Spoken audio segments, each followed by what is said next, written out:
allow yourself to make it more about results and some of the upside stuff than some? Well, we had to win the game. So, yeah, I'm excited about that. Our confidence hasn't been the same here the last few weeks, and so we needed to find a way to win the game. Obviously, the defense second half was disappointing. After a really impressive first half, I thought our activity defensively was really good. Guys getting hands on balls.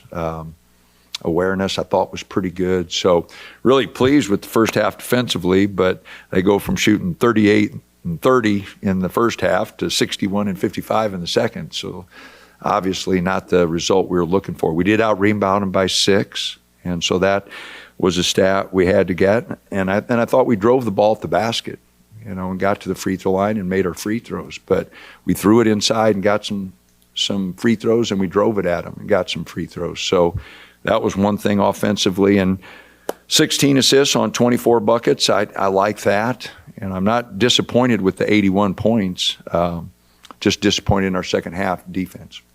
How about to the shooter, when a shooter's cold, you say, hey, just if you can see one go in, that can kind of turn around momentum. Not that you take anything for granted, but as a team, getting one win, do you think, can this be a really big building block? Absolutely. There's teams all across the country have gone through losing streaks and they get a couple wins. And Kansas State beat Arizona tonight. They lost 6 in a row, won 6 in a row. Yeah, I mean, it's happening all over the country. So, no, we needed to get a win. We're at home, and you need to win home games. So, desperately needed a win. But I hope, our guys can learn from it. I want them to be excited about the win and excited about the first half defensive effort, but I also want them to learn that we got to get better in that second half. That's 2 halves in a row now. We've given up 50 points in the second half. We're going to have to change that around. Jackson said ball movement's been kind of the key word for them the last couple of weeks. And what makes your offense better when guys aren't stagnant and are sharing the ball? Well, I think we're dribbling too much. We still are. It was better tonight.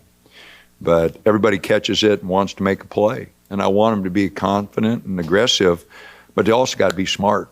And that ball gets stuck, and, the defense can set. Everybody catches it and puts it down one time, and the defense gets set. And our ball movement just not good enough. And it's got to get better.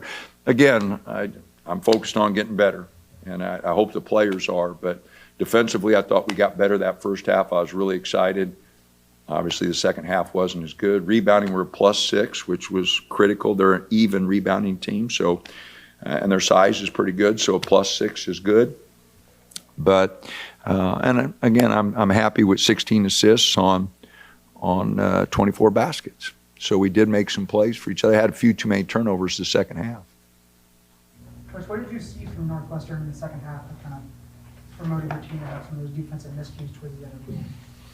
Well, they're, first of all, Barry and Martinelli are really good offensive players. And then number 24 came in the game getting, 2 points a game, and he got 20. And he got it going and hit some shots on his 4 threes. So he was a big difference maker in the ball game. So, again, really good players. Barry's a really good player, grad student who's, goes 4 for 5 from 3. I mean, his stat line's great. And so we knew those guys could go, and we made some mistakes on them, and they made us pay when we did. It was consecutive possessions early in the second half where Jackson and then TJ get on the floor after loose balls. I mean, does that show you maybe the guys are playing the kind of desperation you need given the situation you played yourself? Well, I hope so. I hope the guys realize we got a lot of ground to make up. I'm also honest with them. Fellas, we played the 7th toughest schedule in the country. I think Ohio State's might be 6, but other than that, we've played the best schedule. We've played it tough, and so we're not where we want to be, either record-wise or playing-wise. But we do have 4 or 5 weeks here to get that corrected, and it's not going to get corrected just in ball games. We got to do it in practice, and we finally get a couple days to practice here now. We'll take tomorrow off, but we finally get a couple days to practice, and it's been 2 days, and with the travel, and I don't know if that was part of our second half, our activity, and we just stand straight up and down. Those plays were Martinelli shot those layups, I mean, we were just straight up and down, everybody. And so didn't do a very good job at all. Coach, how much do you appreciate 25 of 28 from the line? We needed them. Our guys talked about it the other day. We missed some key free throws when we're just trying to hang with Michigan State. And I think we were figuring it up. If we would have, if Jackson would have hit his two and TJ with the front end and would have hit his two and Brandon would have hit his and Supreme would have made one of his, I think it would have been a 2-point game, late there. But they went 14 for 14, Michigan State did, and that was the difference in the game. It didn't give us a chance to put any pressure on them late. What do you think of Jackson's performance on the court tonight? Offensively, I thought he did a good job. 4 assists, 2 turnovers. Went and got that last ball. I said, you got to get open and get it.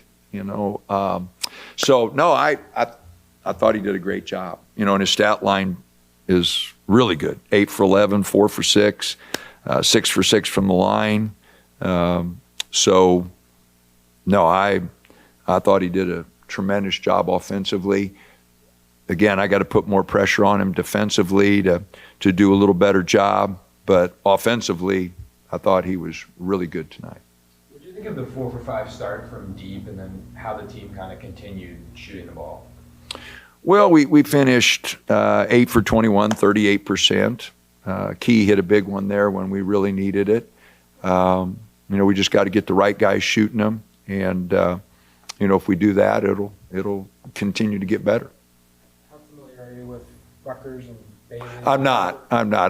I've seen him play one game. I watched one game early. When we were getting ready for Nebraska, I think. I watched that game. But, Harper's been out a little bit, Bay's been out a little bit. But when they're on the floor together, and I guess they're both back now, so we're going to have our hands full. There's no doubt. They're unbelievable talents. I saw them play, on the circuits in the summer and that. Projected to be, top 3, top 5 draft picks. They are really talented, and so they got Iowa tomorrow, I believe, at home, and then us on Sunday. So we're going to have to play. They're kind of in the same boat we are, so we're both battling just to try to get back, get our games ready for late February and early March. How's the overall feeling in the locker room right now after that win? We needed a win, so there was joy there. But they realized that we gave up too many easy baskets in the second half. So they weren't overjoyed. We would have had to have a performance in the second half like we did the first half to really be excited. But no, we needed a win desperately. And that's, again, what happens. You lose a couple that you don't feel like you should lose. You lose a little bit of your edge. And so we needed something good to happen, and we desperately needed that win.